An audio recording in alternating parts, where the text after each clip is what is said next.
Chapter 1. After losing his memory, Santiago Chan was taken in by a woman who sold fish. She lied and told him they were a couple, then took him home and made him hers. It wasn't until his memories returned that Santiago remembered the love of his life was his childhood sweetheart, Carolina Song. With a look of disdain, he gave the fish seller a sum of money and returned to Carolina. Whenever she came up, his disgust was impossible to hide, a selfish woman who took advantage of my amnesia to force her way in. Just thinking about it makes me sick. Carolina thought she had finally gotten her boyfriend back, and that life would return to peace. Until that fish seller announced her engagement, Santiago rushed to the wedding and crashed it without hesitation. Soon after, Carolina Song received a 10-minute-long video. In it, Santiago was pressing Amelia, dressed in a white wedding gown, against a car door, kissing her desperately with his arms wrapped tightly around her waist. Only when she gasped for breath and begged him to stop,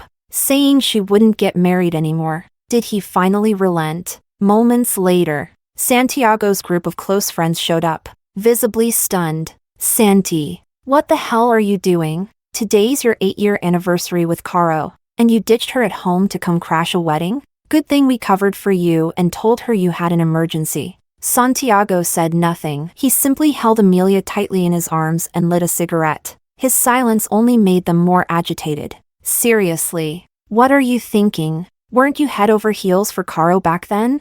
Don't tell us you've fallen for Amelia, the fish girl?" At last, Santiago flicked away his cigarette, eyes slightly red, and said, "I don't know. I can't live without Caro. But just the thought of this woman marrying someone else drives me insane with jealousy. If I have to give a reason, it's this: I fell in love with both of them. Is that answer good enough for you?" With that, he opened the car door, ready to leave with Amelia. His friends all stared wide-eyed, trying to stop him. "Santi, are you crazy? You're actually going to compare that fame-hungry woman to Caro, let alone take her back with you? How are you going to explain this to Caro?" "I'll figure it out. It's none of your concern. I just need time to sort out how I really feel. But until then, she needs to stay by my side." After leaving those words, he closed the window and drove off with Amelia. The video ended there. Carolina sat frozen, heart pierced like a blade had stabbed straight through. Bloodless, breathless. She couldn't believe it. She watched the video again, and again, and again, 9 times in total. Then Amelia sent another message. "Miss Song, done watching the video? They say if a man falls in love with 2 women at once, the one he loves more is always the second. What do you think?" In that moment, Carolina loosened her grip, revealing a bloody palm from digging her nails in too deep. A smile tugged at her lips, but the more she smiled, the harder the tears fell. The memories came flooding back. Everyone in the social circle knew that Santiago Chan, the famous prince of Beijing society, loved only his childhood sweetheart Carolina, and he loved her with an obsessive intensity. They had grown up together, with Santiago always guarding her like a knight. He would get up at night to make her brown sugar tea when she had cramps, spend lavishly to light fireworks just for her, and drive away every guy who tried to get close. His social media was filled entirely with photos of her. She never imagined that just 3 months of amnesia could erase the boy who, at 17, once said she'd be the only one he would ever love. The pain came like a tidal wave, drowning her, tearing through her nerves. She cried until her eyes were red and swollen, tears all dried up, staring blankly at the table full of cold food. Santiago used to spoil her. He never let her cook, always preparing everything himself, even learning to cook just for her. From 17 to 25, this marked the 8th year of their relationship. So this time, Carolina had wanted to surprise him. She had spent 5 hours making all his favorite dishes from scratch. But now, it was clear, there was no need to celebrate. She stumbled to her feet and dumped the entire candlelit dinner into the trash. Then she picked up every photo they'd taken over the years and tossed them into the fire. Photos of them kissing under the northern lights, of him secretly photographing her sleeping, of his nervous expression when confessing to her. All the most beautiful memories they had reduced to ash. After the last photo burned, Carolina threw away the gift she had carefully prepared, a pair of custom-made, one-of-a-kind rings. Santiago had loved her with everything he had for 8 years. And today, She had planned to propose and entrust herself to him completely. But today, he chose someone else. After everything was gone, Carolina made a phone call. "Mom, I want to go to Country C. I want to be with you and Dad." There was no joy in her mother's voice, only shock. "What happened? Did Santiago do something to you?" Carolina wasn't surprised her mom guessed it right. 4 years ago, the Song family had moved all business overseas and immigrated. They had planned to bring her with them. Santiago visited their home 5 times, begging her parents again and again not to take her away. He said he couldn't live without her and promised he'd take care of her. Even the Chan family came to plead. They reminded the Songs of the family's long history, of how the kids grew up together, and promised they'd marry in the future. Eventually, her parents relented but made Santiago sign an agreement. If one day, Carolina left for Country C because of heartbreak caused by him, he would never be allowed to step foot there again. They would never meet again, and there would never be any chance of getting back together. Chapter 2. Recalling all those memories, Carolina's heart felt like it was being torn apart. She didn't want to worry her parents, so she didn't tell them the truth. "I just miss you both," she said. Hearing the emotion choking her voice, Mrs. Song already guessed what had happened and let out a heavy sigh. "Get your paperwork done first. Tell us what happened once you land. No matter what, your father and I will always be your home." Like a weary bird finally finding its nest, Carolina's anxious and directionless heart began to settle. "Okay, once I finish the paperwork, I'll come find you." Just as she said this, the door opened. Santiago had walked in. "Caro, where are you going?" He was dressed in a custom-tailored black suit, handsome and dignified, seemingly still the man whose eyes once held only her. But only Carolina knew where he had just come from. She quickly hung up the phone. "Nowhere important, just dinner with a friend." Santiago didn't think much of it. He instinctively pulled her into his arms. "Caro, I'm sorry I couldn't spend our anniversary with you today. There was something urgent at work. Let me make it up to you, okay?" Carolina didn't reply. She simply pulled away from his embrace. "You're wearing a scent I don't like." Santiago paused for a moment. "I'll go shower right now." As he went into the bathroom, Carolina picked up the phone he'd left on the table. She unlocked it and opened Instagram. In the past, she was the only pinned chat. Now, there was another name alongside hers, Amelia Sue. She tapped it open and saw their chat history. "Santiago, from now on, you'll live in that apartment. If you need anything, just let me know. I'll tell everyone you're my new assistant. To outsiders, especially Caro, you can't expose our relationship. Amelia." "Santiago, I was so happy you came to stop the wedding today. I'll be good and do everything you say, as long as I can stay by your side.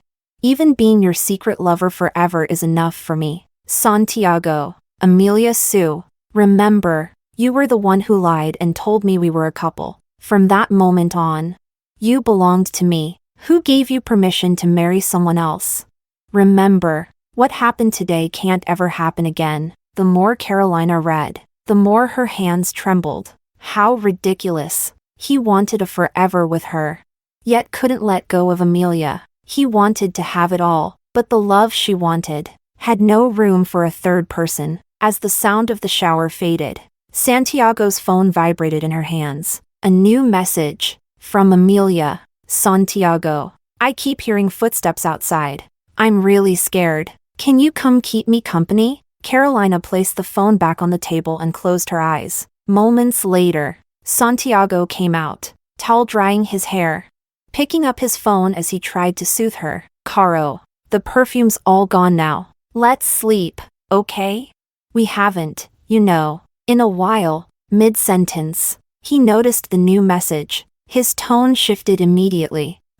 Something urgent came up. "Caro, get some rest. I promise I'll make it up to you next time." Carolina didn't expose his lie. She just watched quietly as he changed clothes, grabbed his keys, and left in a hurry. The room fell silent once more. She sat alone until midnight, only going to bed when the clock struck 12. That night, their last anniversary ended without celebration. In silence, Carolina had nightmare after nightmare. She woke up at dawn, after washing up and eating a small breakfast, She gathered her documents and went to submit her immigration application, requesting expedited processing. The clerk told her that, if all went smoothly, it would be approved in as little as 2 weeks. She checked the date and booked a flight to country C exactly 15 days later. Chapter 3. It was already late afternoon by the time she finished her errands. Just as Carolina was about to call a cab home,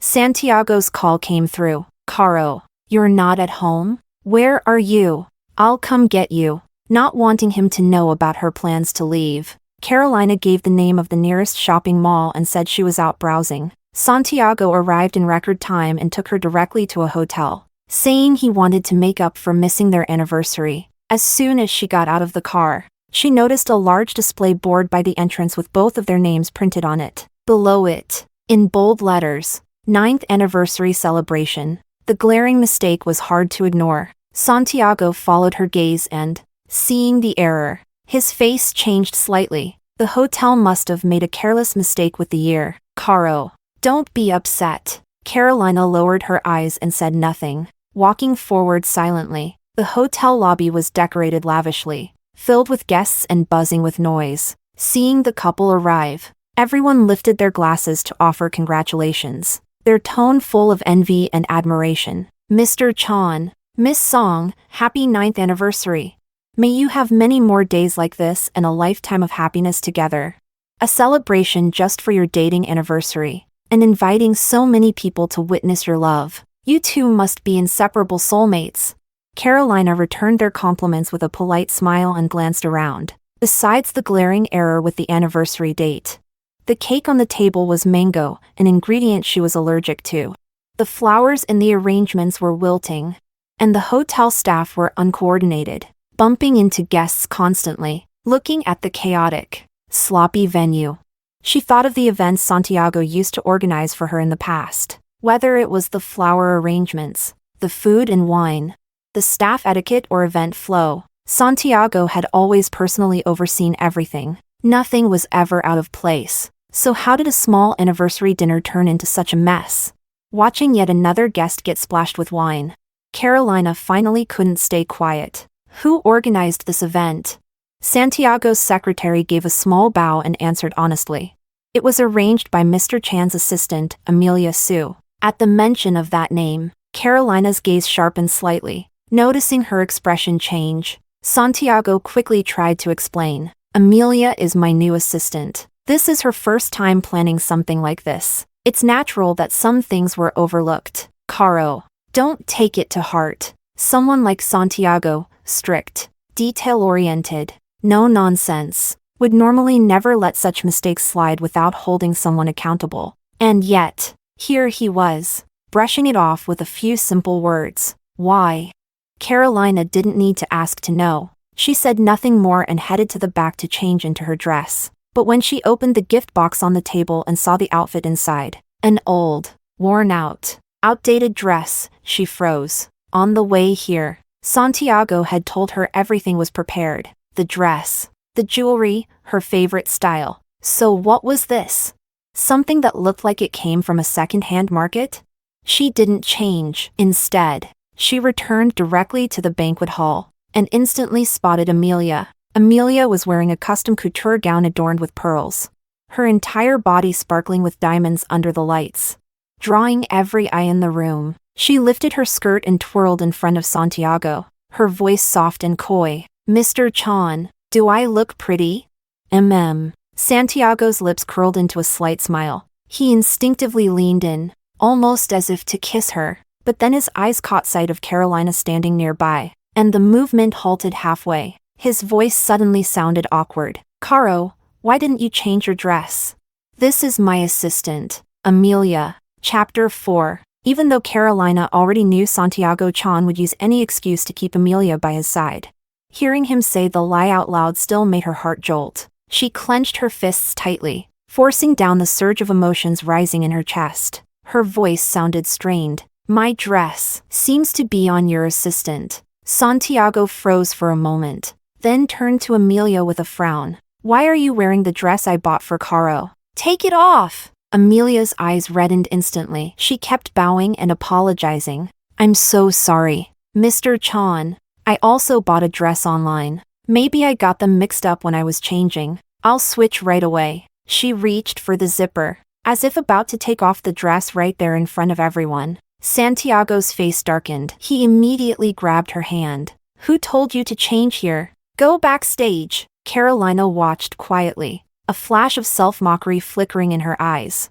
Forget it. I don't like wearing things that others have used. That dress and the jewelry, just give them to Assistant Sue. With that, she didn't spare them another glance and walked alone to the lounge area. Santiago quickly followed, speaking in a soft, coaxing tone. Caro, I'm sorry. Today's mess was my mistake. I've already asked my secretary to order a new dress for you. It'll be here soon. This is supposed to be our makeup anniversary. Please, try to enjoy it, okay? The more he tried to soothe her, the more unsettled Carolina felt. A strange sense of foreboding crept over her, but everything that followed went surprisingly smoothly, until Santiago held her hand and led her to the center of the stage, where he began sharing stories of their relationship over the years. His details, his tender gaze, the love in his voice, it all sounded so sincere, so heartfelt. Many guests were moved to tears, embracing their loved ones tightly.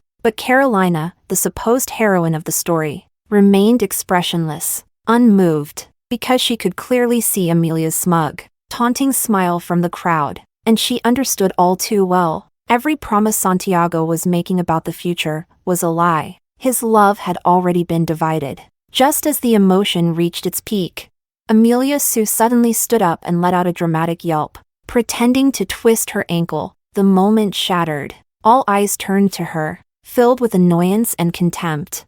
Who is that? Interrupting Mr. Chan's speech like that, how clueless can you be, wearing something so flashy to upstage the host? She's ruining that gown. Exactly.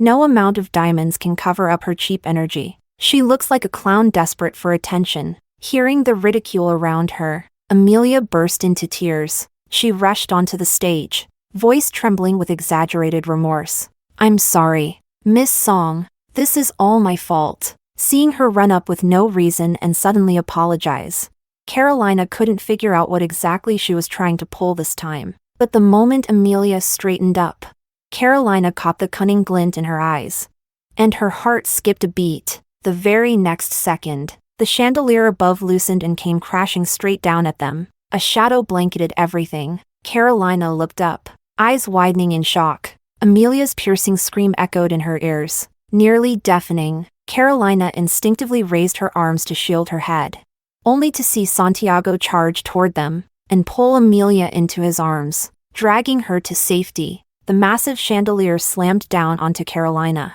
Blood gushed out instantly. Her vision darkened as she collapsed into a growing pool of red, pain coursing through her body in violent spasms. It felt as though her bones and flesh were being torn apart. The agony ripped through her nerves. As consciousness slipped away, she forced her eyes open one last time, and saw Santiago running toward her in panic. Behind him stood Amelia, unharmed and protected. She was smiling, the kind of triumphant, possessive smile reserved only for winners. That was the last thing Carolina saw before she passed out. She didn't know how much time had passed, but a familiar voice pulled her back from the darkness. Dazed, she opened her eyes and saw Santiago holding her phone, brows furrowed. What upgrade service? She's not going anywhere. My girlfriend has no travel plans. You must have called the wrong number. Chapter 5. Upon hearing those words, Carolina's dazed mind suddenly snapped awake. She didn't even know where the strength came from. But she sat up and snatched her phone back from Santiago's hands. Startled by her sudden movement, Santiago stood frozen for a few moments before coming back to his senses. His voice was filled with suspicion. Caro, what's wrong? Carolina lowered her eyes. It's nothing. I just don't like other people answering my phone. Santiago's body tensed, his gaze growing heavier. Caro, what do you mean by other people? How am I someone else to you? Just as he was about to question her further, his own phone began to ring. The moment he saw the caller ID, he stood up abruptly. I'll be right back. You rest. I just need to take this call. Carolina had only just breathed a small sigh of relief when her phone buzzed again, 2 new message notifications. She tapped to open them. They were from Amelia. Just seconds ago. Do you like the anniversary gift I prepared for you? When it came down to life and death, Santiago chose to save me. And now, with just one call, he came running straight to me. Do you understand now? Between you and me, who matters more in his heart? So that call just now was from Amelia. No wonder he had left in such a rush. Carolina looked at the closing door with a sinking heart. She pushed herself up, still weak and aching, and followed quietly behind. At the staircase, she saw Amelia run into Santiago's arms, tears glittering in her eyes. Santiago, you haven't come to see me for days. Are you still mad at me? That day, after you stayed with me all night, I asked to plan the banquet for you. I just wanted you to rest, to help share your burden. I didn't mean to mess everything up, let alone cause Miss Song to get hurt. Blame me, it's all my fault. Seeing her so pitiful, the hardness in Santiago's eyes slowly melted. Caro's injury was an accident. No one could have predicted that chandelier falling. It wasn't your fault. I'm just glad you're not mad. These past days, I kept thinking, what if the chandelier had hit me instead? I'm so lucky you reacted and saved me. You always say you don't know who you really love, but in a moment of real danger, you chose to save me. Doesn't that mean, deep down, I matter more to you than Miss Song? Amelia bit her lip, eyes filled with pleading as she searched his face, hoping for a clear answer. But Santiago fell silent. Seconds passed, then minutes. Amelia clung to his waist, sobbing as if her heart was breaking. I don't care. You saved me. That proves I'm the most important, doesn't it? I'm not trying to steal your girlfriend's place. I'm just insecure. I needed to know where I stood in your heart. And if you can't even answer that, then let me go. I don't want to stay by your side anymore. And I won't keep humiliating myself as your secret lover. At the word leave, Santiago panicked and gave in. You are the most important. Don't cry. And never say the word leave again. I don't like it. Hearing his answer, Amelia instantly smiled through her tears. Then I won't ever mention it again. This time, it was my fault. I'll accept my punishment. Santiago raised a brow, gently flicked her nose with affection, and teased. And how should I punish you? The usual, okay? Though it sounded like a question, Amelia was already leaning in on tiptoe, wrapping her arms around his shoulders and kissing him. Santiago pulled her closer by the waist and deepened the kiss. Watching the two of them wrapped in that kiss, Carolina stood frozen at the top of the stairs, all the color draining from her face. Her chest felt tight, as if something heavy was pressing down, suffocating her. A sharp, relentless ache tearing through her. She clenched her jaw hard, but there was no stopping that bitterness from spreading through her body like wildfire. In the end, she lowered her head and turned away, dragging her weak, trembling legs slowly down the hallway, silently leaving the scene. Chapter 6. Back in the hospital room, a nurse came to change Carolina's bandages, and couldn't help but gossip a little. Was that your boyfriend who brought you in? He's so handsome, and he clearly loves you so much. When you were being operated on and the critical notice came, he almost smashed the hospital apart. He called every expert and professor in the city overnight to save you. When the blood bank ran low, he donated 1,000 cubic centimeters of blood himself. He stayed by your side for 3 days and nights without leaving even once. Listening to the nurse's description, Carolina could almost picture the anguish on his face outside the emergency room. But at the same time, another image flashed through her mind. Santiago pulling Amelia out from under the falling chandelier. She did not doubt his sincerity, but if a man's heart could be given to 2 women, then she didn't want it at all. In the following days, Santiago canceled all his work and stayed at the hospital to care for Carolina. He accompanied her to checkups, changed her dressings, fed her porridge, and looked after her every need. Yet Carolina was no longer the way she used to be, no longer acting cute or chatting sweetly, only silent. Gradually, Santiago noticed something was wrong. She didn't seem happy anymore. On the day she was discharged, trying to cheer her up, he took her to an auction and told her to pick any gift she liked.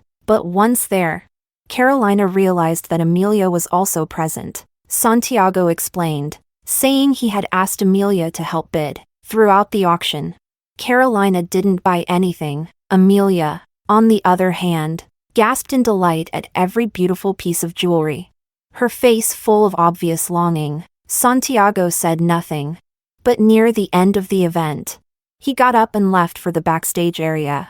And Amelia slipped away quietly too. Carolina sat alone, nibbling on her dessert. Before long, the owner of the auction house approached her respectfully. "Miss Song, Mr. Chan mentioned he wants to repurchase several sets of jewelry at 10 times the winning bid. We've negotiated with the buyers, 7 have agreed to resell, and 1 has refused. The auction is about to end, and we couldn't find Mr. Chan. Would you like us to continue negotiating for that last piece? Or should we give up?" The jewelry the staff had brought over was all the pieces Amelia had just praised. Carolina finally understood why Santiago had suddenly left. He wanted to please Amelia, but couldn't openly buy the pieces in front of Carolina. So he planned to buy them back later at a high price. Realizing this, a bitter smile surfaced on Carolina's face. She looked at Santiago, who happened to be returning, and shook her head, her voice cold. "I don't know. Ask him yourself." The auction owner quickly excused himself, walking over to Santiago and whispering something in his ear. Whatever was said made Santiago lift his gaze, look at the person the owner pointed to, and stride away. The auction was almost over. Worried about the crowd, Carolina decided to leave first. As she reached the corner near the elevator, she heard Santiago's deep voice. "Mr. Yi, I've already offered 20 times the price. Why won't you agree? This isn't about money." "Mr. Chan," Mr. Yi replied, "I happen to like that sapphire jewelry set myself. I'm afraid I can't part with it." Hearing that, Santiago's face grew colder. "Then I'll offer 30 times. Seeing him so determined to raise the price, Mr. Yi chuckled in amazement. "Everyone in our circle says you spoil your girlfriend. I didn't believe it at first, but now I see it's true. Miss Song must really love that jewelry set. You're even willing to pay such a premium just to make her happy. I'm touched by your sincerity. Tell you what, I'll make you a deal. I'll give it to you for free. No money needed, as long as you introduce me to that assistant following you around. How about it?" Chapter 7. Hearing Cameron Yi make that shameless offer with a grin, Santiago's face darkened instantly. The coldness in his eyes thickened with fury, and his voice turned dangerously low. "Cameron, I'm negotiating with you seriously. This isn't a joke. I'm serious too." "Mr. Chan," Cameron smirked, "you already have Miss Song. No other woman could ever catch your eye now. So what's the harm in giving me a mere assistant?" I saw the way she looked at those jewels, pure greed. She clearly loves money. If she follows me, she'll live comfortably for the rest of her life. You get to please your girlfriend. I get the girl. And your little assistant gets to exchange her youth for a fortune. A win-win-win deal, don't you think? With every word he said, Santiago's face grew darker, his rage boiling beyond control. Without warning, he swung his fist straight into Cameron's face. One punch after another rained down. Cameron's screams echoed through the hall as blood splattered everywhere. Santiago didn't stop until he had knocked out all of Cameron's teeth and broken one of his arms. Standing over him coldly, Santiago's voice was laced with murderous fury. "From today onward, all cooperation between Chan Corporation and Yi Group is terminated. Cameron Yi, this is your first and last warning. If you ever lay a hand on my assistant again, I won't just break your arm. I'll skin you alive and make sure you live to regret it." Hearing Santiago's brutal threat, Carolina froze for a moment, emotions surging uncontrollably. She remembered back in her second year of high school, when a boy had cornered her after class, trying to kiss her by force. Santiago had beaten that boy so badly he couldn't get out of bed for a month, and forced him to transfer schools. The very next day, he had publicly announced their relationship in front of the entire school, declaring proudly, "Whoever I, Santiago, love, no one else is allowed to touch. Otherwise, suffer the consequences." Back then, Carolina had thought he would stand by her side forever, shielding her from all storms, but now she understood. The shelter of his umbrella wasn't hers alone anymore, watching the blood still dripping from his hand. Pain bloomed sharply in her chest, like 1,000 needles pricking at once. Tears burned behind her eyes. She tilted her head back to stop herself from crying. After dealing with Cameron, Santiago turned back toward the hall. Carolina, not wanting to be seen, was about to slip away, when Amelia suddenly ran out from the stairwell and threw herself into Santiago's arms. "Santiago," she cried. "Everyone says you're just playing with me, that you'll throw me away when you're tired. But I know deep down you care about me, even if I only entered your life recently. Even if I had to scheme just to be with you for these past 3 months. You still fell for me. You're willing to give up everything you have now, just to be my Santiago, right?" Santiago pulled her into a tight embrace and answered firmly, "Yes." At that moment, Carolina felt her already shattered heart crumble into dust. A numbness spread from her chest, quickly engulfing her whole body. She forced out a wretched, broken smile, lowered her head, and followed the crowd as they exited the venue. She hailed a cab and went home alone, only to see a message from Santiago sent half an hour earlier. "Caro, something urgent came up at the company. You should grab a cab home. I'll be traveling for business the next few days. Get some rest at home. I'll come back to you soon." Chapter 8. A few minutes later, another message popped up, this time from Amelia. "Miss Song, forgot to tell you, today's my birthday. That's why Santiago brought me to the auction. He bought all the jewelry I liked. And soon, he'll take me to Bali for a holiday to celebrate. I'm having the best 24th birthday ever. I hope you're having a good time too." Attached was a photo of Amelia sitting in the passenger seat, smiling as she held up the jewelry. Carolina read the messages silently, then calmly took out her suitcase and began packing. Only necessities. All other belongings, clothes, bags, useless items, she threw away. She even discarded all the gifts Santiago had given her over the years. It took her 3 or 4 days to erase every trace of herself from the house. During that time, Amelia kept sending her photos and videos of her trip with Santiago. Carolina ignored them all. Not a single reply. When Santiago finally returned and walked into the half-empty villa, he froze in shock. "Caro, why is so much missing?" Carolina answered calmly. "A few days ago, there were mice. I had someone pack everything away so they wouldn't get ruined." Santiago looked around and realized it was only Carolina's belongings that had disappeared. He frowned, just as he was about to question her.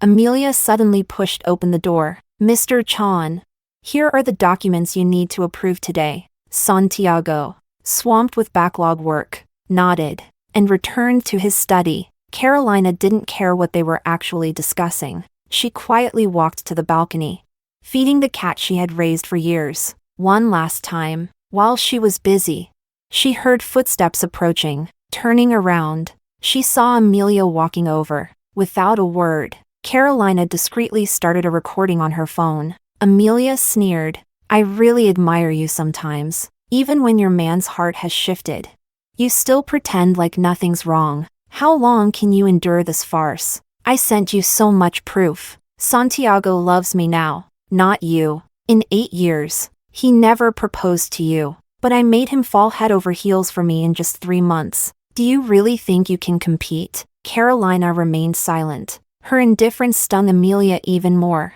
making her words increasingly vicious. Finally, enraged, Amelia spat out the truth. "Still playing deaf? Fine, I'll tell you. On the anniversary night, I knew Santiago would save me, so I had someone sabotage the chandelier. You were lucky you didn't die, but luck doesn't last forever, as long as you don't step aside. I'll make sure you don't live in peace." At those words, Carolina finally raised her head and looked at Amelia, her gaze complicated. "And now? What's your next move?" Amelia smirked triumphantly. She stepped to the balcony, scooped up the sleeping cat, and viciously squeezed its neck. Seeing that, Carolina's heart jumped in horror. She rushed forward to save the struggling animal, but Amelia pushed her aside easily. Then, without hesitation, hurled the cat off the 3rd-floor balcony. Carolina could no longer stay calm. Fury surged. She slapped Amelia hard across the face, leaving it swollen and red. But instead of anger, Amelia laughed with satisfaction. You asked why I came today? I'll tell you. I plan to jump off this balcony. Let's see. When Santiago finds me lying broken down there, will he believe you pushed me? Smirking disdainfully, Amelia threw herself over the railing without a second thought. Chapter 9. A sharp, piercing scream echoed through the villa. Carolina stood frozen, staring blankly at the sight of Amelia lying on the ground, clutching her leg and wailing in agony. It took her a long moment to calm her pounding heart before she stumbled downstairs. But Santiago had gotten there before her. No one knew when he had arrived. But now he was cradling Amelia Sue in his arms, his face etched with undisguised heartbreak. Mr. Chan, Amelia sobbed painfully. I accidentally scared the kitten, and it fell to its death. Miss Song got furious. She slapped me, and then pushed me off the balcony. She said I had to pay for the cat's life with my own. Listening to Amelia's choked account, rage surged within Santiago, his veins bulging at his temples. He glared at Carolina, not giving her even a chance to explain. It was just a cat. It's dead. So what? Caro, how could you push someone off the balcony over that? On the way down, Carolina had imagined countless scenarios of how Santiago would react to Amelia's lies. Shock, doubt, maybe even hesitation. But she had never imagined he would believe Amelia without a second thought. In that instant, it felt as if all the blood drained from her body. She stared at him in disbelief. So she said I pushed her. And you just believe her? Santiago, we've known each other for so many years. And in your heart, I'm that kind of person? Santiago wanted to trust her, but faced with the pool of blood on the ground, he simply couldn't stay calm. How am I supposed to believe you right now? You're telling me she jumped herself just to frame you? Caro, what happened to you?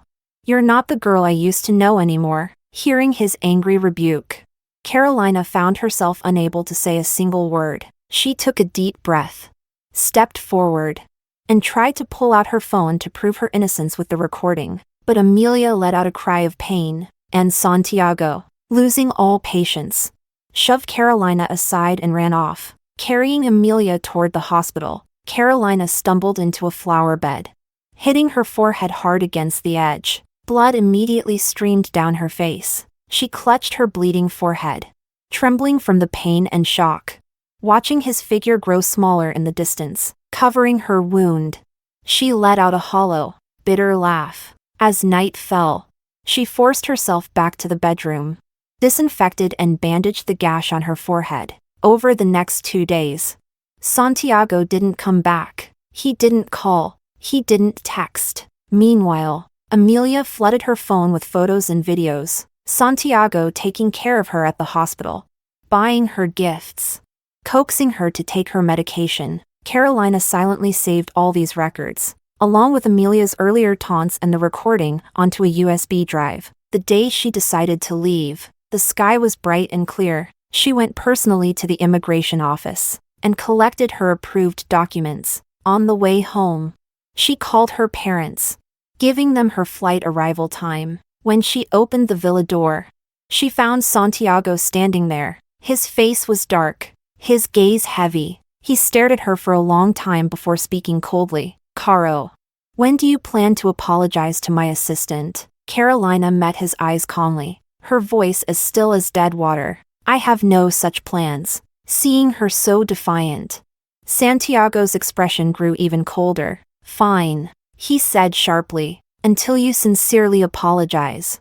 We won't be seeing each other again. With that, he got into his car and drove off without looking back. The roar of the engine drowned out Carolina's quiet reply. We really won't see each other again. Watching his car disappear into the distance, she turned away, quickly went upstairs, and placed the USB drive along with a handwritten note reading, "Let's break up," on the nightstand. Then she picked up her suitcase and left the villa without looking back. The sunlight bathed her warmly. At the airport, just before boarding, she turned to glance one last time at the city she had lived in for over 20 years. Goodbye. Or more precisely, never again. Chapter 10. The international flight landed in Sea Country. Carolina collected her suitcase and stepped out of the airport. The moment she exited, she spotted her parents, whom she hadn't seen in years, holding a sign, waiting for her. The surrounding noise was overwhelming.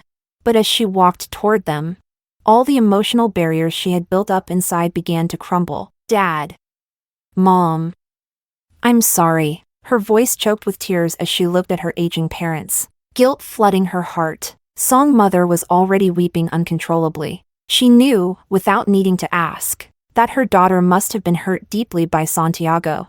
Otherwise she would never have left everything behind and come to see country. Don't cry anymore. Let's talk in the car, Song father said gently, pulling both mother and daughter into his arms. In the car, Song mother gripped Carolina's hand tightly. Tell us, sweetheart, what happened? Santiago cheated. He fell for his assistant. Just mentioning his name caused a deep wave of bitterness to surge in Carolina's chest. She didn't tell them about the full extent of what she'd suffered. The betrayals, the false accusations, even the death of her beloved cat. She merely brushed over it, no longer willing to waste any more words on him. Song mother noticed something suddenly. Caro, what about that scar on your forehead? Startled, Carolina quickly tried to hide the wound with her hair, murmuring that it was nothing serious. But her mother could tell something was wrong immediately. Was it that bastard Santiago? She pressed urgently. Carolina stayed silent for a long time, then nodded quietly. Hearing this, Song father, sitting in the front passenger seat, slammed his fist into the dashboard in fury. That wretched brat! How dare he! We should never have allowed you to stay with him back then, Dad, Carolina said softly.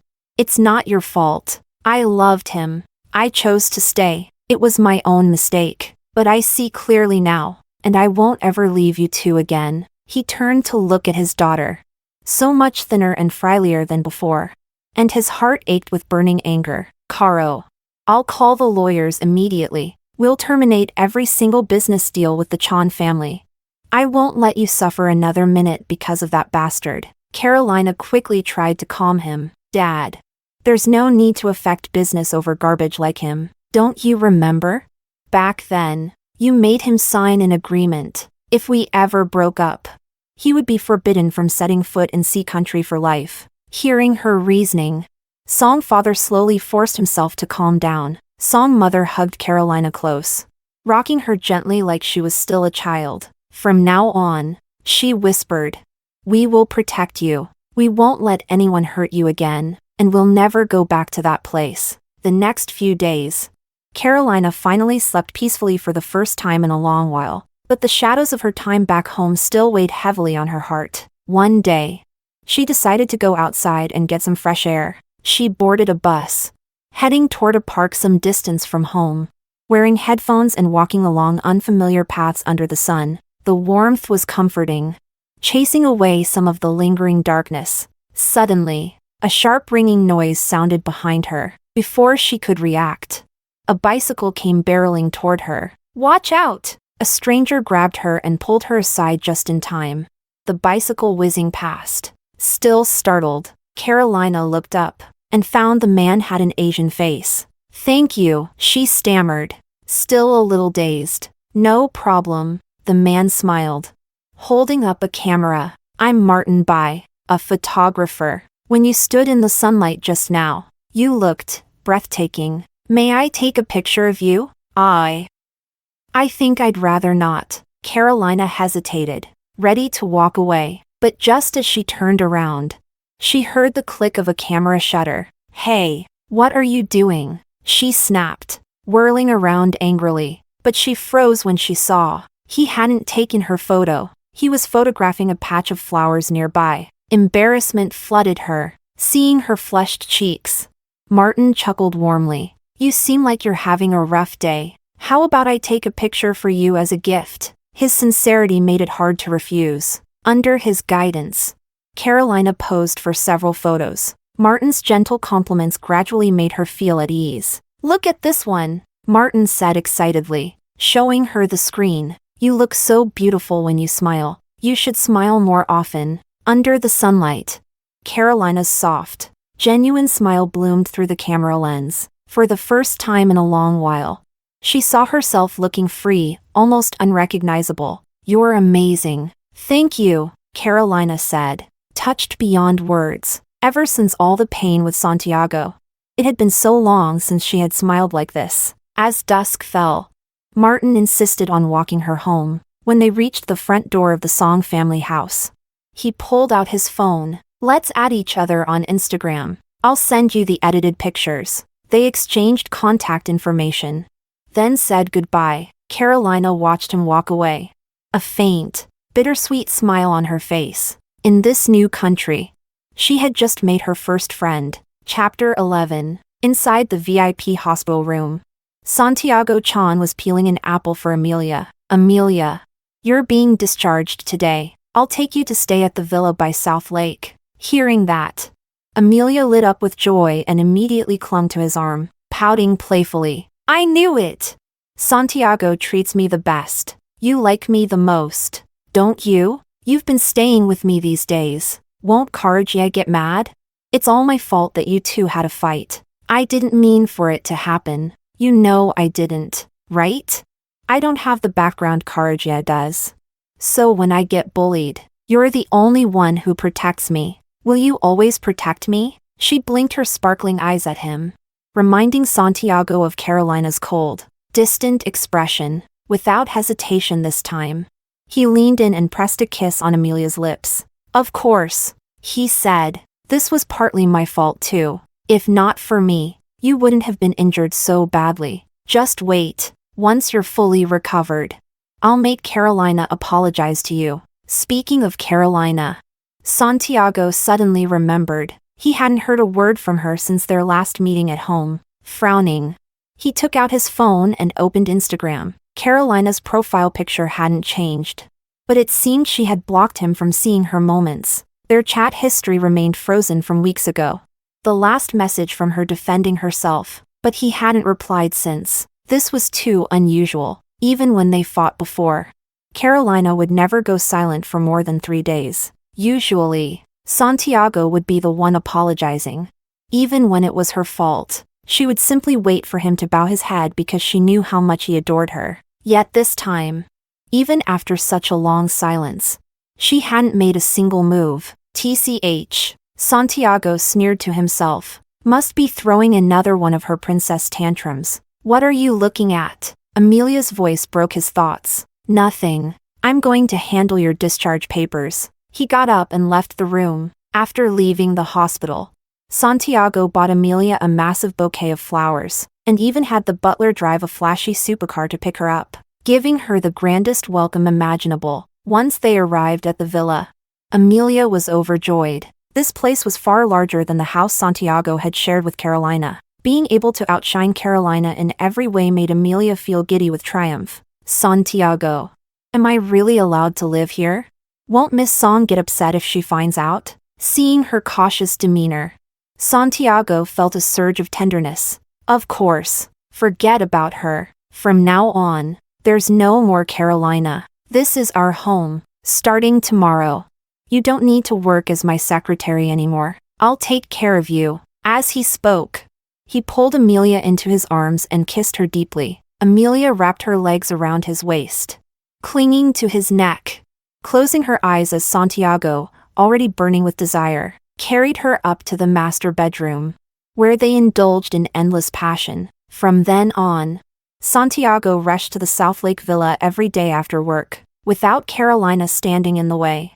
He and Amelia no longer had to hide. They spent a week living in unbridled indulgence. Yet, still no word from Carolina. At the company, Santiago finally felt something was wrong. He instructed his assistant to check her credit card activity. Shockingly, her last transaction was from weeks ago.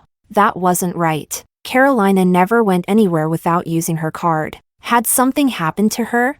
The dreadful thought kept gnawing at his mind all afternoon. He couldn't focus on work, couldn't calm down. In the end, he made a decision. He had to go back to their old place to find out what was going on. That evening, he called Amelia in advance, telling her he needed to work overtime. Then, alone, He grabbed his car keys and sped toward the home he hadn't visited in a long time. Night had fallen. And as he arrived under the building, a sinking feeling gripped his heart. The entire house was dark. Not a single light was on. Something was very wrong. His hands trembled as he entered the door code.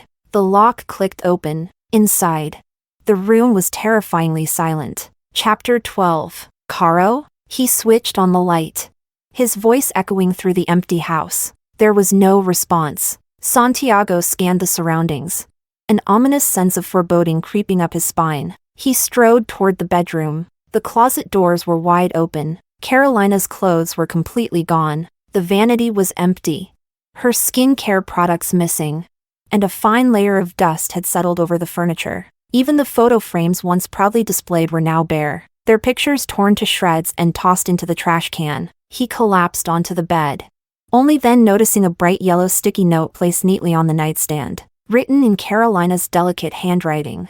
It read simply, "Let's break up." Santiago picked up the note, his hands trembling uncontrollably. The paper slipped through his fingers. He looked around the room in stunned disbelief, only to realize every trace of Carolina had vanished. She was really gone. How could she leave without a word? It was impossible. How could she just throw away 8 years of love so easily? Grief overwhelmed him. His gaze fell on a silver USB drive lying next to the note. Confused, he picked it up. He didn't know what was inside, but something told him it contained the answers Carolina had left for him. Gathering himself, Santiago rushed into the study, hastily plugging the drive into his computer. He clung to the hope that Carolina was merely angry, leaving behind clues for him to find her and make amends. Static filled the speakers. Then a woman's shrill voice came through. "I told you. I knew Santiago would save me at the anniversary party. So I deliberately had someone tamper with the chandelier. You're lucky you didn't die that day. But luck doesn't last forever, as long as you refuse to give up. I'll never let you off the hook." It was Amelia's voice. Santiago froze. The anniversary night, he had only cared about protecting Amelia Sue, never once imagining the entire disaster had been orchestrated by her. And after that accident, Carolina had suffered through months of painful recovery, and even ended up with lasting injuries. In an instant, Santiago felt as if his scalp was about to split apart. The seemingly innocent Amelia, the woman who pretended to be pure and fragile before him, was actually so cruel and ruthless. His blood ran cold. He stared at the screen, desperately hoping he had misheard. But next came even crueler revelations. Amelia had thrown Carolina's beloved cat off the balcony, then plotted to frame Carolina by pretending to jump herself. The recording continued, capturing Santiago's own voice. Instead of believing Carolina, he had furiously defended Amelia, accusing Carolina of cruelty and shamelessness. "We've known each other for so many years. Is this what you think of me, Santiago?" Carolina's voice, filled with despair, pierced through him like a knife. Only now did Santiago finally hear the heartbreak she had hidden. His mind raced back to when he lost his memory. Amelia had conveniently found him at a fishing village, claimed to be his girlfriend, and coaxed him back into her life. Looking back, the entire encounter had been too coincidental. Perhaps even her so-called act of saving him was nothing but another lie. Santiago's throat tightened painfully. He slammed his fist onto the desk with a deafening crash. Why had he hurt the woman he had loved for 8 years, only to fall for a deceitful, manipulative woman like Amelia? The shrill ring of his phone shattered the heavy silence. Caller ID, Amelia, suppressing the rising fury inside him. He answered. "Santiago, where are you now?" Amelia's saccharine voice chirped. "I wanted to bring you dinner at the office, but the assistant said you weren't working overtime tonight. Where did you go? I made your favorite dishes. When are you coming back?" Hearing her fake sweetness, Santiago gripped the phone tightly, knuckles turning white. "I have some personal matters to handle. You go ahead and sleep," he said coldly. "Is it because of Songjia?" Amelia's voice grew whiny. "I know I shouldn't ask, but didn't you promise you would stay with me? If you're running to see Songjia, does that mean you're going to abandon me again?" Hearing her dare to mention Carolina's name, Rage boiled up inside Santiago. Had she forgotten? It was her despicable schemes that had driven Carolina away. That had forced him to hurt the woman he loved most. Suppressing his seething anger, he let out a chilling laugh, calmly, through gritted teeth.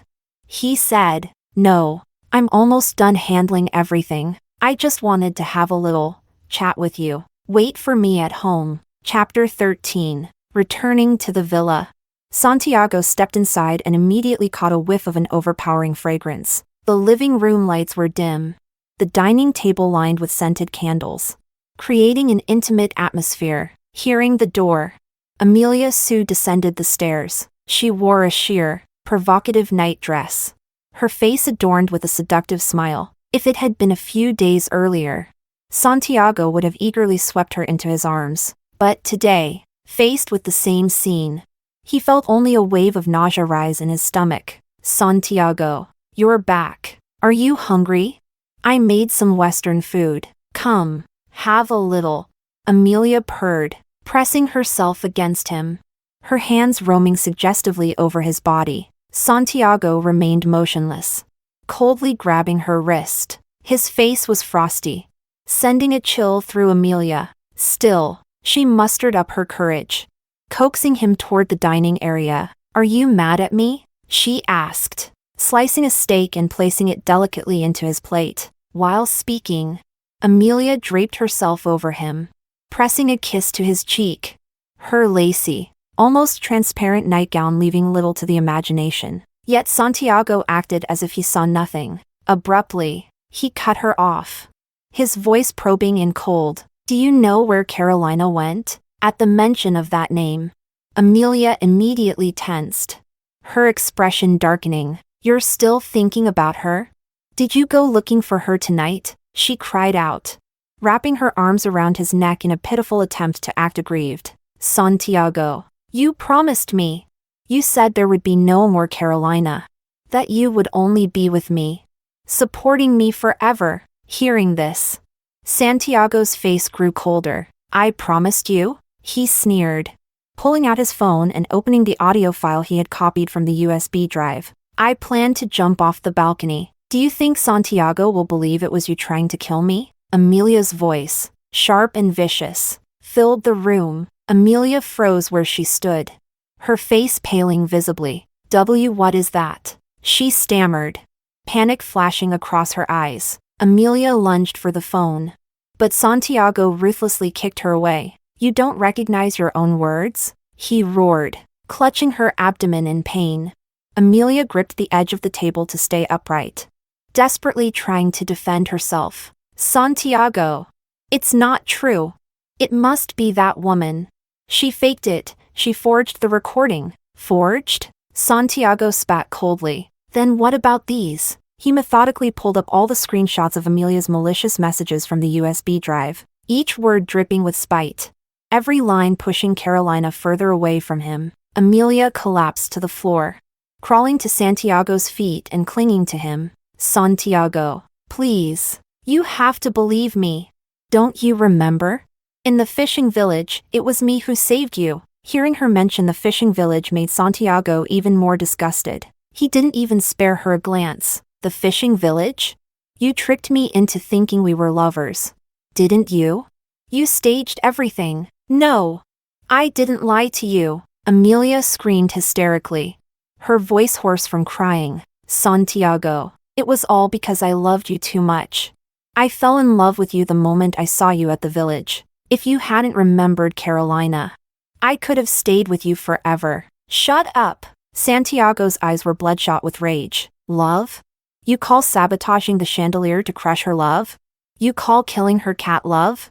You call staging your fake suicide to manipulate me love? You didn't love me. You just wanted to use me, to escape that wretched fishing village you came from." Santiago stormed over, grabbing her by the arm and yanking her to her feet. His gaze was icy and merciless. He raised his hand and slapped her hard across the face. "This slap is for Carolina, for all the pain you inflicted on her." Then another slap followed immediately. "And this slap is for me, for lying to me, for deceiving me so thoroughly." Blow after blow, Santiago didn't stop until his own hand went numb. Amelia's ears buzzed from the assault, her face swelling up grotesquely. Only when Santiago's rage was slightly sated did he finally let go of her, leaving her bruised and broken on the cold floor. Without a backward glance, he turned on his heel and walked out of the villa. Chapter 14. Carolina sat attentively in the classroom, diligently taking notes. It had been 2 weeks since she started her new life in H City. With her parents' support, she had returned to school to continue her academic journey. Immersed in the vibrant atmosphere of learning, she gradually forgot the grievances she had suffered back home, focusing wholeheartedly on her studies. That day, after leaving the library, a warm spring breeze brushed across her face, and the bright, sunny weather lightened her steps. "Hey, where are you headed?" Carolina turned her head to see a blonde-haired, blue-eyed boy catching up to her. He had chosen the same elective class as Carolina, and lately, he seemed to appear around her constantly, seeking all kinds of excuses to approach and pester her. Carolina found it exhausting but had little way to avoid him. "Have you reconsidered what I mentioned at the cafe last time?" he asked. "Sorry," Carolina said firmly. "I made it very clear, I'm not interested in starting a new relationship. Please don't bother me again." After rejecting him righteously, Carolina clutched her books tightly and turned to leave, visibly displeased. "Hey, don't reject me so quickly," the boy shouted behind her, causing several passing students to pause and gawk at the scene. Her previously good mood completely shattered. Carolina felt a surge of humiliation and anger building up. Just then, a hand casually draped over her shoulder. "Sweetheart, what are you doing here?" She turned around. It was Martin Bai. "So that's the guy who's been pestering you," Martin said, his brows furrowing as he glared sharply at the blonde boy. "Sorry, I didn't know you had a boyfriend," the blonde muttered, sizing them up before slinking away dejectedly. Facing the gathering crowd of onlookers, Martin remained unfazed, lying smoothly. "Come on, babe, let's go walk by the lake." He said this while naturally grabbing Carolina's hand and leading her away. For some reason, Carolina found herself staring absent-mindedly at their clasped hands. When they reached a more secluded spot, Martin quickly released her hand, turning around with a slightly shy smile. "Sorry about that," he apologized. "I saw you seemed troubled and acted on impulse." "No, I should be thanking you," Carolina replied sincerely. "You've saved me twice now." She couldn't help but laugh inwardly, comparing his fierce, protective demeanor just now to his current bashful expression. Since their last encounter, they had kept in touch through social media. To Carolina's pleasant surprise, Martin turned out to be a student at the same university. Instead of parting ways immediately, they ended up strolling leisurely around the lakeside, chatting comfortably. "I'm in the photography department. Why haven't I seen you around campus before?" "I just enrolled last week," Carolina explained with a smile. "I see. Oh, by the way, did you like the photos I sent you last time?" Martin asked, his voice full of curiosity. Mentioning the photos brought a soft warmth to Carolina's heart. She remembered how she felt upon receiving them. It had been a long time since she had smiled like she did in those pictures. In the last few years with Santiago Chan, it seemed she had spent more time crying, swallowing her grievances and humiliation, constantly compromising and yielding, only to be ultimately abandoned by the man she loved. That day, taking those photos with Martin, had been one of the happiest days she could recall in a long time. "I loved them," Carolina said, her smile glowing under the afternoon sun. Seeing her smile like that left Martin slightly dazed, but he quickly smiled back. "Martin, could you take a few more pictures of me today?" Carolina asked brightly. "I want to capture how much I've changed since coming to H City." As she spoke, her hair fluttered in the breeze, the dazzling sunlight outlining her in a golden halo, making her look as radiant and breathtaking as a painting. Martin's heart stirred, and he nodded, lifting his camera to capture this beautiful moment. Chapter 15. You bunch of useless trash. You can't even find one person. Inside Santiago's grand office, documents flew like scattered leaves as he swept everything off the desk, papers raining down around his trembling assistant. The office, usually a symbol of order and power, now seemed like a battlefield. The assistant, face pale and drenched in cold sweat, stammered as he gathered the papers. Mr. Chan, we've combed through every trace since that day. After the surveillance footage caught Ms. Song leaving, there have been no further leads. Did you check every airport? Every station? Santiago's voice was hoarse yet thunderous, veins protruding on his forehead as he pressed hard against his throbbing temple. The assistant nodded hurriedly. Yes, sir, but it seems someone deliberately blocked the information. Every channel is sealed. There's nothing to trace. Blocked? The word echoed in Santiago's mind like a bomb. A flash of memory cut through his rage. Carolina's mischievous smile years ago. If you ever hurt me, I'll go back to my parents. You'll never find me again. The memory, once sweet, now stung like a whip. In a rare moment of clarity, Santiago barked. Find her in Sea Country. Check all incoming records from a few weeks ago. Hours later, the assistant, panting from running, delivered the final blow. Mr. Chan, we confirmed it. Ms. Song entered Sea Country 2 weeks ago. Santiago's world collapsed in on itself. Damn it! With a deafening crash, his fist slammed onto the mahogany desk, making the tea spill and documents flutter like dying birds. All of you, get the hell out! His roar reverberated through the building, leaving a chilling silence. That night, Santiago sought refuge in the usual haunt, the dim, noisy bar where neon lights blurred his vision and loud bass numbed the hollow ache inside his chest. He sat in a secluded corner, nursing bottle after bottle, his once sharp gaze dull and glazed. Come on, Santi, drink with us. His friends laughed, raising their glasses, but he merely lit a cigarette with trembling fingers, the ember briefly illuminating the despair etched into his features. Worried, his friends exchanged glances. One quietly slipped out to make a call to Amelia. Within half an hour, Amelia arrived, cheeks flushed, breathless. Santiago! She hurried to him, snatching away the half-empty bottle in his hand. Stop drinking, you'll destroy your health. His blurred gaze slowly refocused on her, a brief flash of recognition crossing his face. Then, a chilling, emotionless word escaped his lips. Get out. The friends were stunned. Come on, Santi. It's Amelia. You love her, remember? Santiago's laughter was low and guttural, filled with bitter mockery. I said, get out. Undeterred, Amelia leaned closer, whispering with a pitiful tone. Don't do this. Carolina is gone now, but I'll stay. Santiago, I'll always stay. The room froze as Santiago's hand moved with terrifying speed. The glass bottle smashed onto the floor with a violent crack, shards scattering like frozen rain. Without hesitation, he grabbed Amelia's wrist, dragging her through the shards, her cry of pain piercing the heavy air. I'm warning you, Amelia Sue, he said, voice low and lethal. If you dare appear before me again, I will personally destroy you in this circle. Amelia, bleeding and humiliated, stumbled up, biting back tears as she fled into the night. No one dared to speak. Only after a long silence did someone ask, Santi, what the hell happened?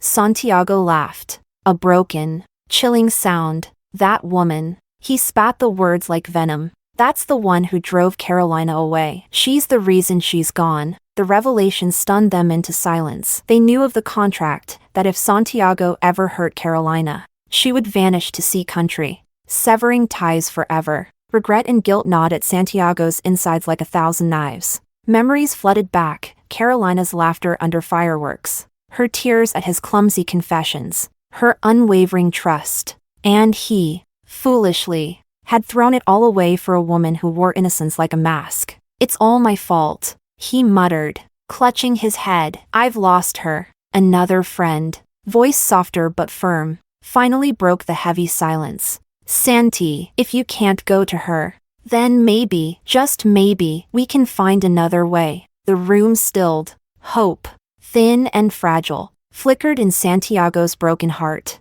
Chapter 16. Early the next morning, Santiago packed his bag and went to the seaside where he and Carolina had once confessed their love. He stood on a reef, with the sea breeze carrying the crashing waves toward him, nearly knocking him into the water. Santiago raised his phone and pointed the camera at himself. Last night at the bar, A few of his brothers urged him to win Carolina back. He had thought about secretly going to Country C just to catch a glimpse of Carolina. But he knew very well that the Song family was extremely powerful. If her parents found out, they would likely join forces with other industries to terminate their cooperation with the Chan family. At that moment, his closest friend Han suggested, "Since you can't go to Country C, why not trick her into coming here and make her realize your determination?"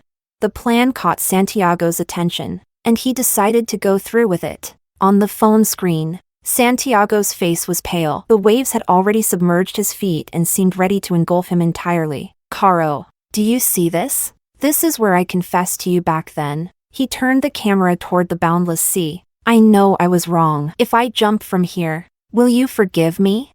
After saying this, he leapt into the sea. The ocean was rough, and Santiago could barely catch his breath. Fortunately, the area he jumped into wasn't very deep, and since he was a good swimmer, after floating for a while, he managed to swim back to shore. Even so, he was shivering all over from the cold. Since Carolina had blocked him on Instagram, he sent her an email and even asked a few friends to message her. However, even though the video clearly showed it had been read, there was no reply. Time kept slipping away, and there was no sign from Carolina at all. Santiago, desperate and unable to get what he longed for, wandered through every place filled with memories of them, as if he were possessed. Under the cherry blossom tree at the school where they met at 17, he walked the path where they shared their first kiss, holding a photo. At 20, he had lit fireworks across the entire city for her. Now, he lit them again, kneeling under the fireworks to propose.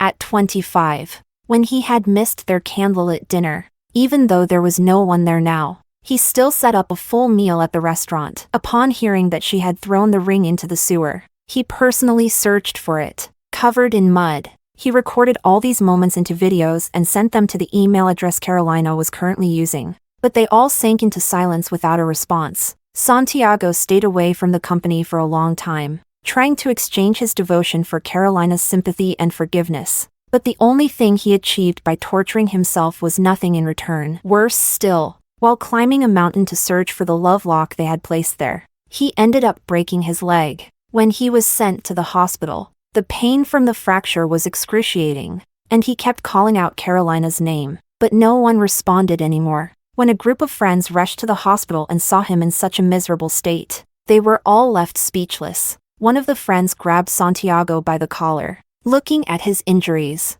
and said, "You did all that back then, and now you know how to regret it? Santi, what the hell are you doing? Jumping into the sea and hurting yourself? Do you really think that would make Caro come back? You think you're acting in some idle drama?" "Exactly. You thought a broken leg would win her sympathy. But she still ignores you. What the hell are you trying to achieve?" Santiago, enduring the sharp pain in his leg, grabbed his brother's hand and pleaded, "I'm begging you guys, please go to Country C and find Carolina for me. I can't believe she's truly this heartless. When you meet her, please help me persuade her to come back. She's always trusted you." Seeing him so utterly consumed by obsession, they couldn't bear it either. But they were still angry. "Now you know to beg us?" Back then, who didn't listen and insisted on getting entangled with that pretentious coquette Amelia?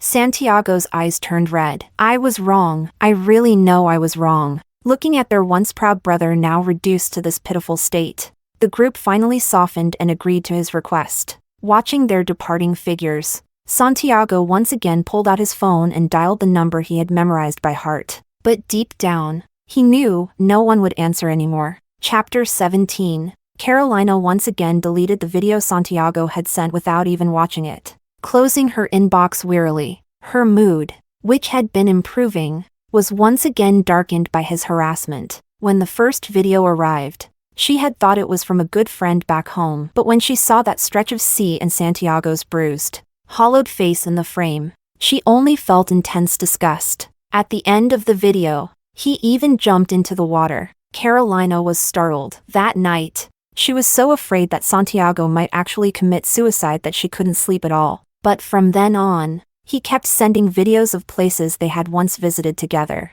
food they had shared. Watching Santiago, now brimming with deep affection, only made her feel nauseated.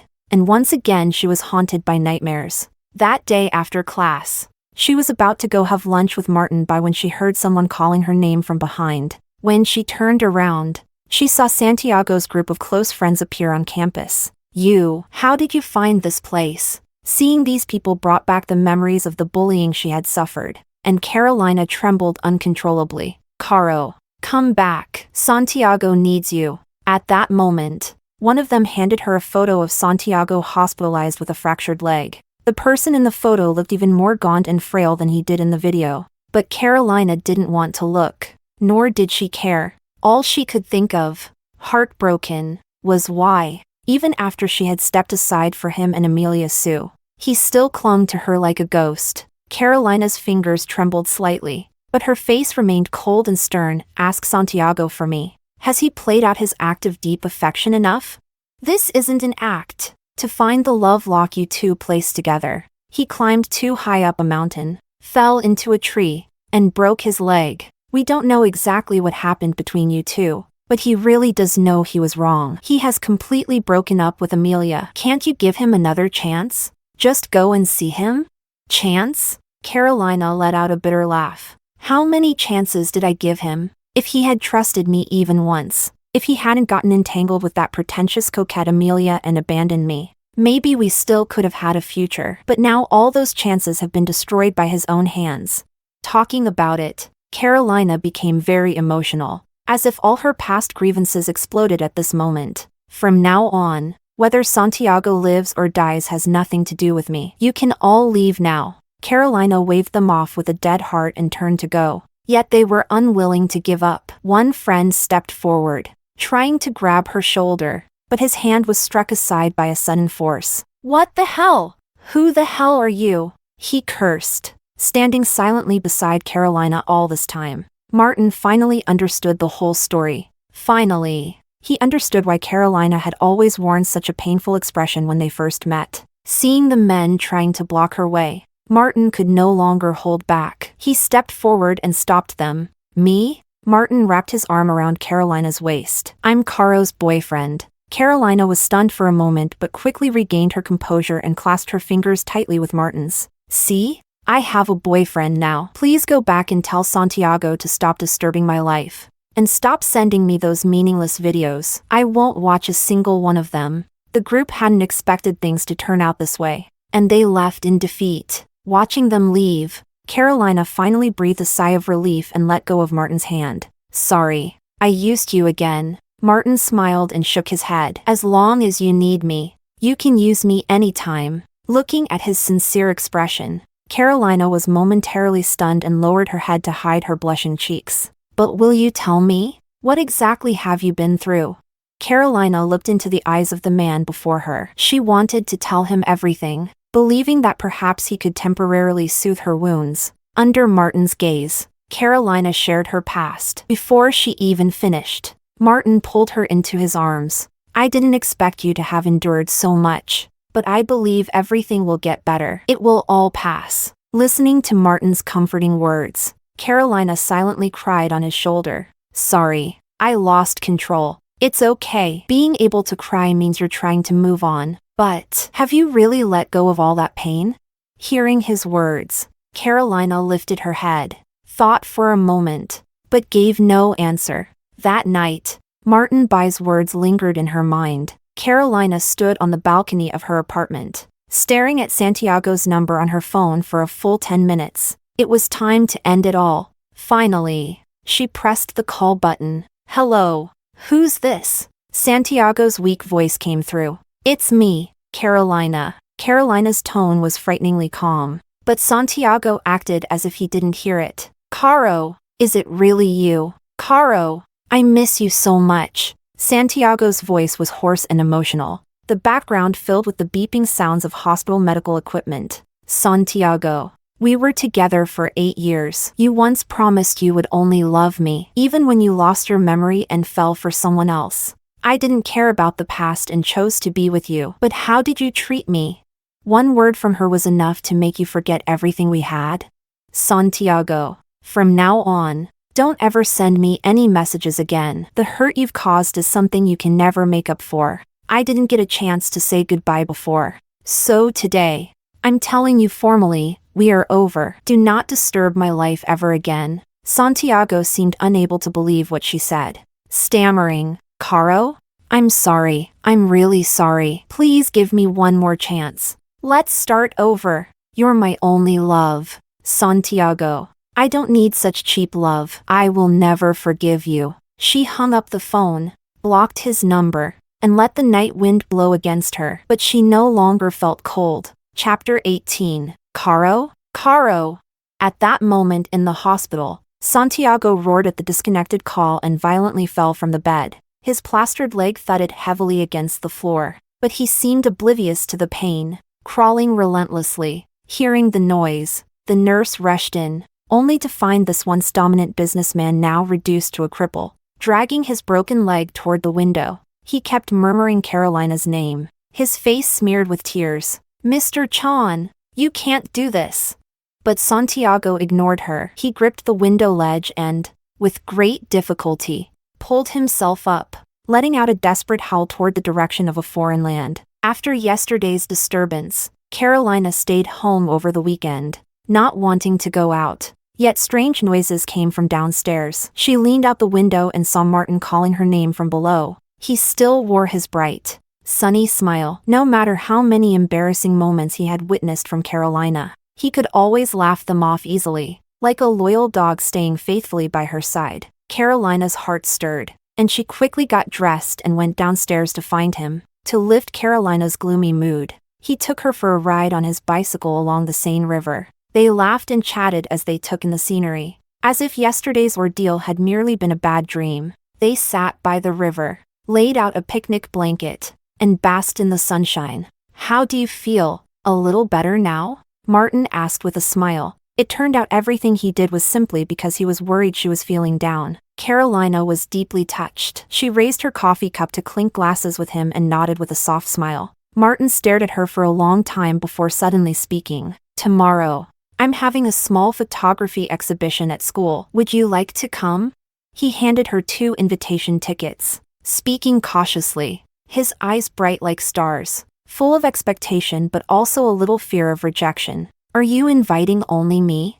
Well, will you come? Martin stammered, unable to say what he really wanted under Carolina's teasing gaze. Sure, Carolina answered with a smile, her heart rippling like the surface of a lake brushed by willow leaves. The next morning, as Carolina was getting ready, Mrs. Song approached the bathroom and teased, "That boy is waiting for you again." Hurriedly packing up her things, Carolina peered out the window and saw Martin downstairs, listening to music. For some reason, today's meeting felt different from before. It felt like a date. Her heart pounding, Carolina changed into an elegant dress and rushed downstairs. At the exhibition, they read the preface and the brochure carefully and gradually made their way deeper inside. To her surprise, Carolina suddenly found herself appearing in the photos. In the pictures, she stood under the sunlight, daydreamed in cafes, moments she had never seen captured before. Without her knowing, Martin had taken all these candid shots,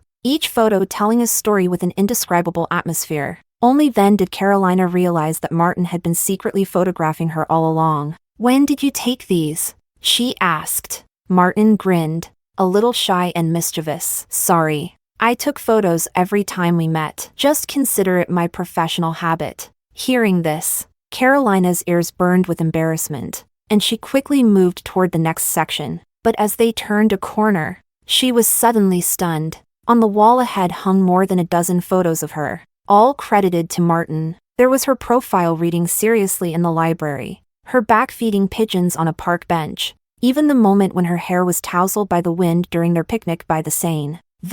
Carolina's face turned crimson. She turned to Martin, her eyes full of disbelief. I wanted to officially invite you today to be my model, Martin said earnestly, his face full of hope. Model? Carolina waved her hands quickly. No, better not. I'm not photogenic. No, the you in these photos is the most real and beautiful you. Caro, I know you've been trapped in past relationships, but I want to help you forget all of that and try something new. Hearing these words, Carolina froze. She looked at the smiling girl in the photos, feeling slightly dazed. It had been a long time since she had seen herself smile like that. Martin extended his hand and spoke softly. So, would you be my model? Facing Martin by, Carolina felt that she could always trust him unconditionally. Thus, she placed her hand into his. I would love to. Chapter 19. Santi. Give it up. Han and the others stood inside the hospital room, looking at Santiago Chan's unwilling expression, shaking their heads. After their trip to Country C, they had learned about what Santiago had done to Carolina. For a time, they couldn't believe that their longtime brother had turned out to be this kind of person. Carolina already has a new boyfriend. You should give up as soon as possible. At that moment, someone nearby spoke out. Damn it, Santiago. You're a complete bastard. I actually pitied you and stood up for you before. Caro is such a good girl. You deserve to be dumped by her. Things quickly spiraled out of control. The others rushed to hold him back, telling him to stop, but he kicked open the hospital room door. Santiago, from today on, I'm no longer your brother. Inside the room, Santiago silently watched everything unfold, then turned to stare out the window. The group hurried to catch up with the man storming away, but only Han, his childhood friend, remained in the hospital room, standing there helplessly. Santi, this time you really were wrong. Let Caro go. She already has a new life and will never come back to you. After saying that, he sighed deeply, as if thoroughly disappointed in Santiago, and left the room without looking back. Santiago stared blankly at the ceiling, then suddenly went berserk, smashing all the equipment around him onto the floor. Ah! He let out a desperate roar, his eyes bloodshot. Medical staff rushed in and restrained him, tightly cuffing him to the hospital bed. A single tear slowly slipped down the corner of Santiago's eye. He regretted it. He regretted not cherishing Carolina, who had once loved him so deeply. He regretted personally throwing away their 8 years of love. Now his beloved had left him, and even his brothers held him in contempt. Santiago clenched his fists tightly, pounding them painfully against the bed. Amelia, if it hadn't been for that woman, none of this would have changed. I will make you pay. After being discharged from the hospital, Santiago, still not fully recovered, returned to the office hobbling on a crutch. The mountain of work awaiting him remained, but he couldn't care less. He stood by the floor-to-ceiling window in his office, overlooking the entire city, and dialed a number. The call was answered almost immediately. Santiago, Amelia's long-lost voice sounded. After months apart, her tone had lost its former sweetness and now carried a hint of pleading. Santiago, you're finally willing to call me. I'm sorry. It was all my fault. Please forgive me. Santiago. She sobbed softly on the other end of the line, sounding utterly pitiful. But Santiago gritted his teeth as he listened. His gaze was icy, though his voice was unusually gentle. I've thought it through. Since Carolina wants to break up with me, I'll fulfill her wish. So, let's find a time to meet. Of course. Santiago, I'll go wherever you want. Do you want to meet at the villa, or should I come to your office? Amelia's voice took on a flattering tone, trying hard to play the part of a sweet girl once more. Let's meet tomorrow at 5 in the afternoon. At the fishing village where you first saved me. We can have a proper talk. You want to go back to the fishing village? Amelia sounded ecstatic and agreed without hesitation. After hanging up, Santiago stood by the window, gazing at the tiny, ant-like figures of the people below. Amelia, it's time for us to settle accounts, he murmured, then turned and left the office. The next afternoon, Santiago drove his SUV and arrived punctually at the entrance of the fishing village. Amelia, wearing a white dress and looking sweet and pure, had clearly been waiting for some time. Maybe because Santiago had mentioned reminiscing over the past during their phone call yesterday. She had deliberately dressed up in her old style, looking exactly like when they first met. Seeing Santiago park the car and drag a suitcase out, she ran over eagerly and clung to his arm affectionately. Santiago, I missed you so much. Suppressing the disgust in his heart, Santiago forced a smile. Let's go check out the place where we used to stay. Okay. Amelia beamed, thinking that the Santiago who used to pamper her had finally returned. her heart brimming with excitement. Behind her, Santiago, watching her excited back, quietly tightened his grip on the suitcase handle. Chapter 20. As night gradually fell, Amelia led Santiago along the lakeside where she had once saved him, retracing the paths of their old life together. Before finally returning home, after he set down his luggage, Amelia went to cook dinner. Santiago surveyed the layout of the room. Everything was just as it had been before. But now, his heart had changed. Seeing these familiar sights brought no nostalgia, only endless hatred. Back then, it was for this woman, who always smelled of fish, that he had abandoned Carolina. For some reason, smelling that familiar scent again now only made him feel nauseous. Santiago, what are you looking at? Amelia, who was washing vegetables, noticed Santiago's absence from the living room and came looking for him. She found him standing there, lost in thought. Seeing him lingering in her bedroom,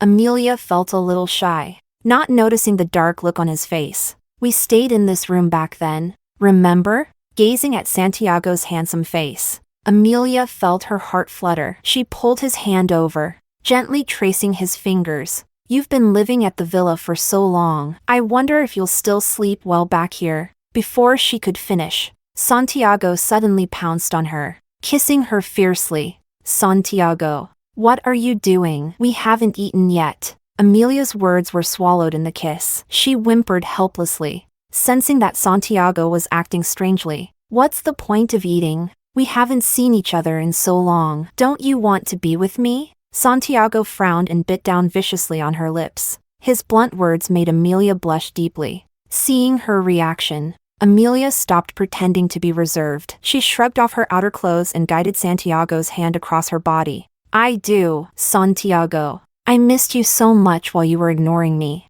Now that bitch Carolina is out of the picture, you can belong to me forever. Lost in passion, she let slip the truth, unaware that Santiago's eyes had darkened completely. His gaze clouded with a chilling gloom. In a flash, he gripped her throat tightly and slammed her onto the bed. Amelia initially felt a jolt of fear from the pain but quickly convinced herself it was just one of Santiago's new kinks and forced herself to stay calm. Her cheeks flushed from lust, her hands clinging to his strong arms. She tried to pull him toward her for another kiss. But the next second, Santiago picked up a nearby pillow and pressed it hard against her face. Santiago! Santiago! I can't breathe! She struggled desperately, her limbs flailing. But Santiago only pressed down harder. In that instant, Amelia finally realized Santiago was trying to suffocate her. Ah, Santiago, please let me go. Her cries grew weaker and weaker until they disappeared completely. Only then did Santiago loosen his grip. Her face, once flushed with lust, was now red from lack of air. Santiago slapped her cheek lightly, confirming that she had completely lost consciousness before rising from the bed. When Amelia next opened her eyes, she was weak and powerless. Realizing she was naked, bound tightly with rope, and stuffed into the suitcase Santiago had brought. Awake? Santiago sat on the bed, looking at her with a cold sneer. Gone was the affectionate and tender man she had once known. What remained was a face of numb indifference. Amelia's mouth was sealed with duct tape. She couldn't speak, only writhing in a pitiful, soundless scream. Santiago lit a cigarette, walked over, and pressed the burning tip against her bare arm, leaving a series of angry red burns. Amelia curled up, helpless to move, weakly squealing beneath the gag. Amelia, didn't you say you liked me? His eyes were dark and twitching slightly. You seemed so happy today, staying by the lake where you saved me, reluctant to leave. So how about I let you stay here forever? As he spoke, he loomed closer, meeting his terrifying gaze. Amelia trembled uncontrollably. He zipped up the suitcase and reinforced it tightly with tape. Amelia thrashed violently, trying to break free, but it was useless. Under the cover of night, Santiago dragged the suitcase to the lakeside where they had first met. Staring off into the distance, memories of everything that had happened rushed through his mind. If he had never met Amelia in this fishing village, if he had returned to Carolina instead, would the ending have been different? Amelia, this is your retribution. With that, He pushed the suitcase into the lake and turned to walk away from the village. Chapter 21. Caro. Look over here. Hearing the voice, Carolina Song lifted her head with a smile, naturally striking a pose in front of Martin's camera. Look, these shots are really beautiful, Martin said, walking over to her, flipping through the photos on his camera one by one. As his model, it had been quite some time, and the two of them had become increasingly in sync. Through their constant time together and the ongoing photo shoots, feelings gradually blossomed between them. Looking at herself through Martin's lens, she appeared even more beautiful than in reality, making her heart flutter. Thank you, Martin. Seeing the moved expression on her face, Martin was momentarily dazed, his ears turning red as he shyly said it was no problem. They strolled along the riverside, and the breeze unexpectedly lifted Carolina's skirt. Some passers-by of European descent whistled at her, their tone frivolous. Seeing this, Martin felt a strange surge of anger. He quickly took off his shirt jacket and wrapped it around Carolina's waist. Feeling his sudden touch at her waist, Carolina froze, standing still and letting him adjust the jacket for her. If you wear such short skirts in the future, just wear my jacket, Martin explained. Hearing his caring words, Carolina nodded, feeling her heart skip a beat. Not long after, a famous fashion magazine from Country C noticed one of their photos and decided to feature it on their cover, also inviting them for an exclusive interview. The reputation of Martin and Carolina as a perfect team gradually rose in Country C. Meanwhile, back in their home country, Santiago was busy handling company affairs. Since dealing with Amelia last week, his workload had piled up, and he had completely lost contact with Carolina. Rubbing his throbbing temples, Santiago threw the signed documents aside. 3 consecutive days of working overnight had triggered his migraines again.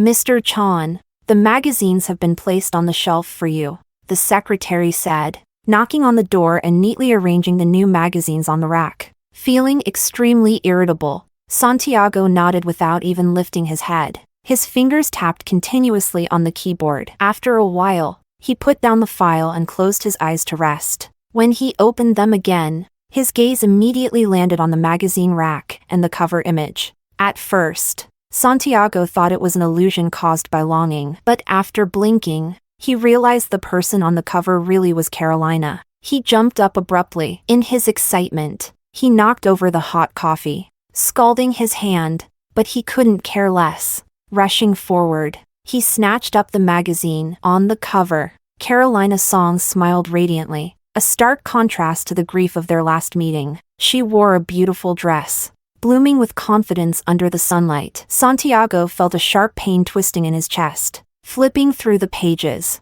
he found an exclusive interview with the model and the photographer. Reporter, Miss Song, we heard that it was Mr. Bai who suggested you become his model. Would you say that he was the one who discovered you? Carolina, yes. He can be considered my first benefactor in H City. Without him, I might still be trapped in a failed relationship. Martin, actually, rather than saying I discovered Caro, it's more accurate to say she's my muse. Without her, I couldn't have taken so many beautiful photos. Further inside, there was a photo of Martin and Carolina together, holding hands in an intimate pose. The magazine had even crowned them the new generation artistic couple of H City. Santiago suddenly recalled how his brothers had mentioned that Carolina had a new boyfriend. This man must be the one. Reading these words, Santiago's chest heaved violently. In his fury, he tore the magazine in half and threw it towards the window. The shredded pages fluttered across the office, while the cover photo of Carolina slowly drifted down and landed at his feet. It had been so long since Santiago had seen her smiling face. But now, that brilliant smile no longer belonged to him. The sight pierced him cruelly. He realized he would never be able to reclaim the woman in that photo. The regret would haunt him for the rest of his life.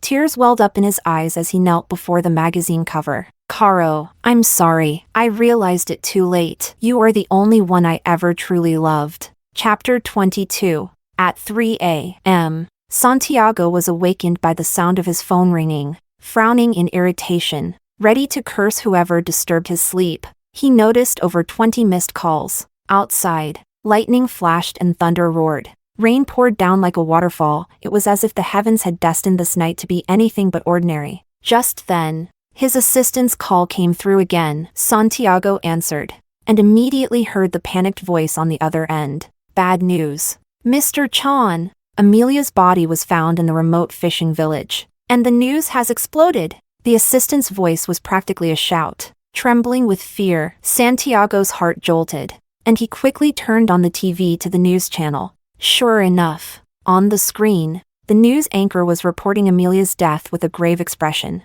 Mr. Chan, someone in the village saw you and Amelia together. They're starting to suspect you. The video footage showed his suitcase being dragged out of the lake. Amelia's body curled up inside, her features bloated and distorted by the water, her eyes wide open, filled with desperate hatred. Santiago's breathing hitched, his fingers tightening unconsciously. Next, the reporters interviewed some villagers. Amelia, who had lost her parents early on, had naturally lived alone. Yet, that night when he had thrown the suitcase into the lake, there had been an unexpected witness. I got up in the night to use the toilet and saw a tall man dragging a suitcase toward the lake. A brawny man in a tank top said. The reporter excitedly showed several photos, asking if anyone matched. Hey, that guy looks really familiar. I think Amelia was with him that night. Several villagers gathered around and agreed, pointing out that this particular car had arrived at the village that night, and Amelia had gone home with the man. The television zoomed in on a surveillance photo. It was Santiago, unmistakably captured on camera. Lightning split the night sky, illuminating the room in a harsh, white flash. Santiago Chan's temples throbbed violently as a chill shot up his spine. At that moment, the doorbell rang abruptly. Santiago turned off the lights, trying to create the illusion that he wasn't home. But the people outside seemed prepared. A series of urgent, heavy knocks soon followed, so loud it felt like the door might be broken down. This is the police. Santiago, you are under suspicion of a crime. Open the door immediately. Cold sweat broke out over Santiago's body. He quickly rolled off the bed and peeked through the peephole, seeing a group of uniformed officers outside. The thunder roared outside. The scene made his blood run cold. He knew he couldn't escape. Impossible. I made sure there were no loose ends. How could they have caught me?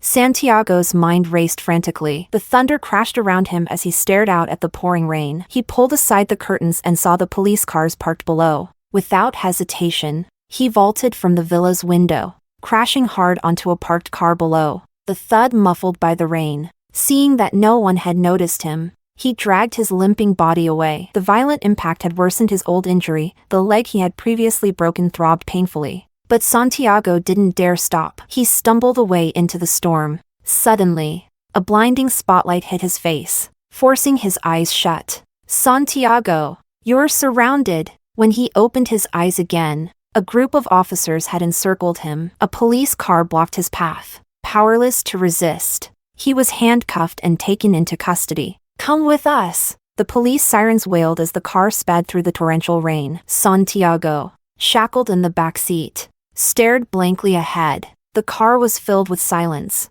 broken only by the occasional thunderclap. Suddenly, Santiago burst into wild laughter. He pulled from his pocket a torn page, the magazine cover with Carolina's smiling face. He stared at her beautiful face for a few seconds before suddenly breaking into sobs. The officers looked at him but said nothing. Maybe he regretted everything he had done, but it was far too late now. Nothing could be changed anymore. Carolina's smiling face lingered in the backseat of the police car, seeming to be the last salvation left in his shattered life. Chapter 23. Carolina stood in the kitchen at home, taking the cake out of the oven, while Father Song expertly seared a steak to a perfect medium rare. Outside, Martin was chatting with Mother Song. Hearing the commotion in the kitchen, he got up and walked over. Need any help?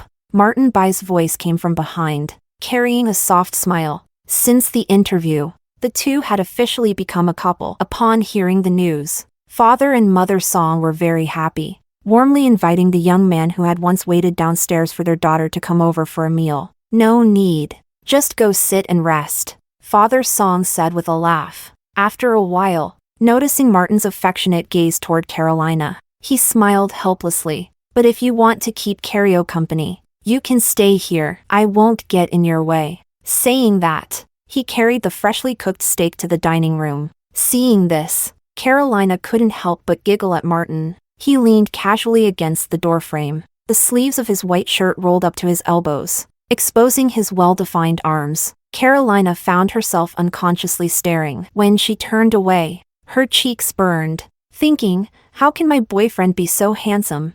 Martin entered the kitchen and couldn't resist wrapping his arms around her waist. Don't mess around. Mom and Dad are right outside. But Martin didn't stop. Instead, he gazed intently at her, reaching out to gently wipe a smudge of flour from her cheek. Silly. You didn't even realize you had flour on your face. Carolina's cheeks flushed even more. She elbowed him lightly in the chest. What were you talking about just now? Carolina asked, blinking her eyes playfully. Just now Auntie was telling me about all the embarrassing things you did as a kid. Like how you used to bully other children in kindergarten and even wet your pants. Lies. Carolina fumed, grabbing a utensil to hit him, but Martin only laughed it off. In their playful scuffle, Martin caught her wrist with a laugh. Just teasing you. Their eyes locked, emotions swirling between them. Martin stared at her deeply, then leaned in and kissed her. At the dining table, Father and Mother Song watched the scene unfold with contented smiles.